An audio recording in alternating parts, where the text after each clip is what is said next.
जय श्री राम, जय महाकाल। आज मैं आपको दिव्य दृष्टि के बारे में यह बताने की कोशिश करूंगा। कई भाई बहन हैं जिनको सवारी आती है एवं वह चौकी लगाते हैं। अब उनके अंदर देवता आकर के दूसरे व्यक्ति की समस्या बताते हैं। उनके ऊपर जब देवता आते हैं ना, तो उनको किसी भी प्रकार का होश नहीं रहता, कुछ समझ में नहीं आता। जब देवता जाते हैं, जब वो प्रॉपर तरीके से बैठे होते हैं, उनको मालूम चलता है कि देवता आए थे और देवता चले गए हैं इस कार्य का समाधान करके। ठीक है, अब यह वीडियो स्पेशल उन लोगों के लिए है जिन पे सवारी आती है। ठीक है, चाहे वह सवारी माता की आती हो या किसी देवता की आती हो या फिर किसी पीर फकीर की सवारी आती हो या फिर किसी भी उनके कुल देवी देवता की या फिर पितरों की सवारी आती हो। ठीक है, अब ऐसे व्यक्ति की दृष्टि बहुत कम खुल पाती है जिनके ऊपर सवारी आती है। ठीक है, ये समझने की कोशिश करना, क्योंकि इंसान को एक या दो ही चीज़ प्राप्त होती है। अगर दृष्टि प्राप्त हो रही है तो सवारी प्राप्त नहीं होगी, अगर सवारी प्राप्त हो रही है तो दृष्टि प्राप्त नहीं होगी। और कई व्यक्ति ऐसे हैं जिनको दृष्टि और सवारी दोनों प्राप्त हो जाती है। ठीक है, मगर आज ये खास करके वीडियो उन्हीं के लिए है जिनको सवारी आती है और जिनको दृष्टि प्राप्त नहीं है। उनको क्या करना है जिससे उनको दृष्टि भी प्राप्त हो सके और वह चाहें तो अपनी सवारी से भी पूजा ले सके एवं सवारी से भी चेकिंग करवा सकें, और अगर वो चाहें तो अपनी दृष्टि से भी दूसरे व्यक्ति को चेकिंग कर सकते हैं। ठीक है, इस वीडियो को ध्यानपूर्वक सुनना, ठीक है, एवं देखना। जिन भाई बहनों के शरीर में सवारी आती है ना, पहले तो उनका शरीर दर्द रहता है। ठीक है, क्यों दर्द रहता है? जब सवारी किसी के संकट काटती है ना, तो संकट का जो भार होता है एवं जिस व्यक्ति को स्वस्थ कर रही है, ठीक कर रही है, उनकी मलिनता अपने ऊपर लेनी पड़ती है।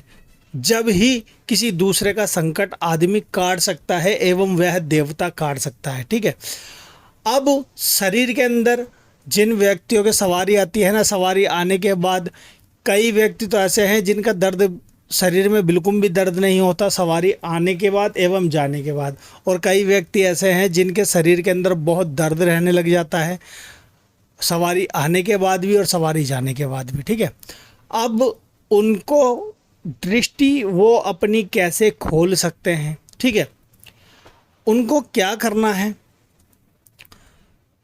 उनको अपने उस देवता से प्रार्थना करनी है, हाथ में जल लेकर के, पुष्प लेकर के, और उनको यह बोलना है, चाहे वह माता हो या देवता हो, उनको यह बोलना है, हे माता, हे देवता, मैं आपकी इतनी सेवा करता हूँ, आपकी इतनी पूजा करता हूँ, आप मेरे अंदर प्रवेश हो करके दूसरों के संकट काटते हैं। ठीक है, आपको मैं यह बोलता हूँ, आपका बच्चा हूँ, जैसे आप मेरे शरीर के अंदर आ कर के और दूसरों की समस्याओं को समाधान करते हैं ना, उसी प्रकार से मुझे कुछ पता नहीं लगता जब आप मेरे शरीर में आते हो एवं दूसरों का संकट काटते हो, तो मुझे कुछ भी महसूस नहीं हो पाता, मुझे कुछ भी पता नहीं लग पाता।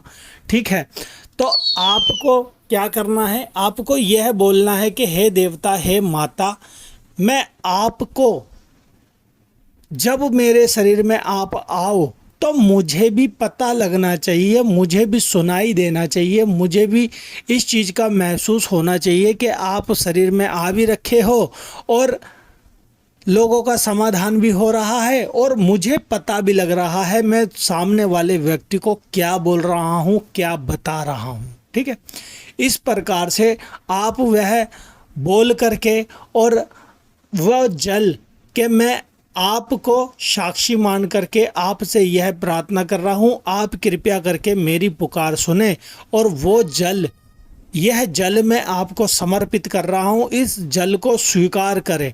ठीक है, आपको इस प्रकार से वह जल छोड़ देना है। वह उस जल में बोलने से पहले अपना गोत्र, अपने पिता का गोत्र, अपने पिता का नाम, माता का नाम, आपका नाम, सब चीज़ बोल करके वह जल जब छोड़ना है, जब आप सब चीज़ बोल दें। और साथ ही साथ आपको ये बोलना है कि मुझे दृष्टि भी प्रदान करें, मेरे दिव्य चक्षुओं को खोल दीजिए, क्योंकि आप जब शरीर में आते हो ना तो मुझे पता नहीं लगता। मैं अपने दिव्य चक्षुओं से, अपने दिव्य दृष्टि से, अपने तीसरे नेत्र से जो कि अंदर के माध्यम से खुलता है, उसको आप अपने आशीर्वाद से खोल दीजिए। ठीक है, इस प्रकार से अगर आप अपने उस देवता से, अपने उस देवी माता से, अपने उस देवता से बोलते हो ना, तो आप यह देखोगे आपके धीरे धीरे आपकी दृष्टि में फ़र्क पड़ने लग जाएगा। मगर जैसे आप उनकी सवारी के लिए बैठते हैं ना, 1 घंटा, 2 घंटा, 3 घंटा या 15 मिनट, 20 मिनट, उसी प्रकार से आपको ध्यान के अंदर उस भगवान की आकृति बनानी होगी,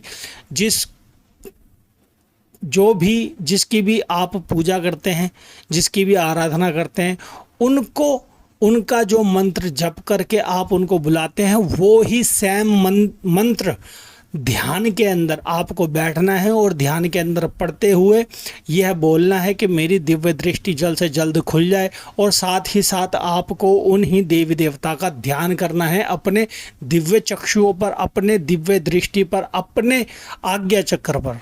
ठीक है, जैसे जैसे आप उनकी आकृति बनाओगे ना अपने अंदर, आपकी दिव्य दृष्टि धीरे धीरे धीरे धीरे खुलने लग जाएगी। और वो देवी देवता जो आपके इष्ट देवता है ना, वो साथ ही साथ आपकी मदद आपके अंदर से भी करने लग जाएंगे। ठीक है, और आपको साक्षात अपने अंदर से भी दर्शन करवाने लग जाएंगे। ठीक है, और एक चीज़ और बता रहा हूँ, जो जिनके अंदर सवारी आती है, उनको दृष्टि प्राप्त नहीं है ना, वो एक काम अवश्य करें, भगवान के, माता के उपवास एवं व्रत अवश्य रखें। व्रत के समय पर अगर आप ध्यान लगाते हो ना, बहुत जल्दी ध्यान लगेगा आपका और बहुत जल्दी आपकी दिव्य दृष्टि खुलने में लाभदायक होगा और बहुत जल्दी आप पे उस भगवान की कृपा होगी।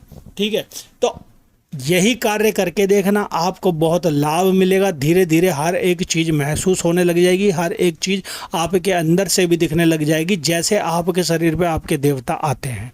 ठीक है, तो आज के लिए इतना ही आपको बताने का उद्देश्य मेरा यही था।